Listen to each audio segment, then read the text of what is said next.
شروع اللہ کا نام لے کر جو بڑا مہربان نہایت رحم والا ہے۔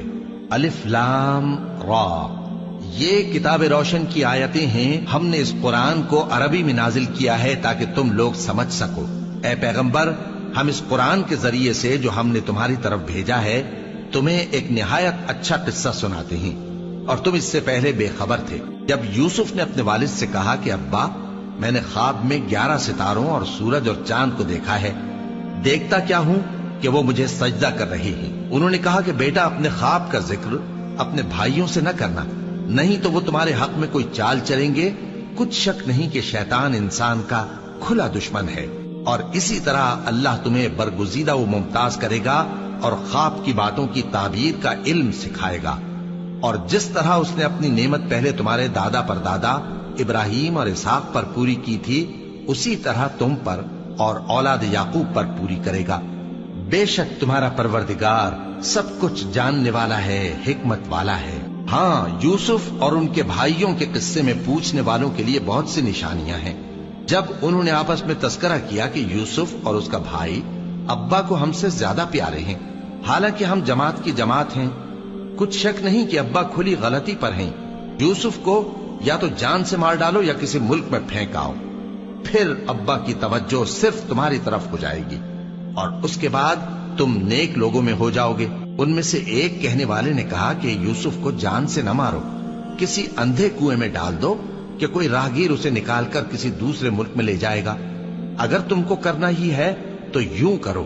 یہ مشورہ کر کے وہ اپنے والد سے کہنے لگے کہ ابا جان، کیا سبب ہے کہ آپ یوسف کے بارے میں ہمارا اعتبار نہیں کرتے؟ حالانکہ ہم اس کے خیر خواہ ہیں، کل اسے ہمارے ساتھ بھیج دیجئے کہ خوب میوے کھائے اور کھیلے کودے، ہم اس کے نگہبان ہیں۔ انہوں نے کہا کہ یہ امر مجھے غمناک کیے دیتا ہے کہ تم اسے لے جاؤ، یعنی وہ مجھ سے جدا ہو جائے، اور مجھے یہ بھی خوف ہے کہ تم کھیل میں اس سے غافل ہو جاؤ اور اسے بھیڑیا کھا جائے۔ وہ کہنے لگے کہ اگر ہماری موجودگی میں کہ ہم ایک طاقتور جماعت ہیں اسے بھیڑیا کھا گیا تو ہم بڑے نقصان میں پڑ گئے۔ غرض جب وہ اس کو لے گئے اور اس بات پر اتفاق کر لیا کہ اس کو اندھے کنویں میں ڈال دیں، اور ہم نے یوسف کی طرف وحی بھیجی کہ ایک وقت ایسا آئے گا کہ تم انہیں ان کے اس سلوک سے آگاہ کرو گے، اور ان کو اس وحی کی کچھ خبر نہ ہوگی۔ اور یہ حرکت کر کے وہ رات کے وقت باپ کے پاس روتے ہوئے آئے، کہنے لگے کہ ابا جان، ہم تو دوڑنے اور ایک دوسرے سے آگے نکلنے میں مصروف ہو گئے اور یوسف کو اپنے اسباب کے پاس چھوڑ گئے تو اسے بھیڑیا کھا گیا، اور آپ ہماری بات کو گو ہم سچ ہی کہتے ہیں باور نہیں کریں گے، اور ان کے کرتے پر جھوٹ موٹ کا لہو بھی لگا لائے۔ یعقوب نے کہا کہ یوں نہیں ہے، بلکہ تم اپنے دل سے یہ بات بنا لائے ہو۔ اچھا، صبر کہ وہی خوب ہے، اور جو تم بیان کرتے ہو اس کے بارے میں اللہ ہی سے مدد چاہیے۔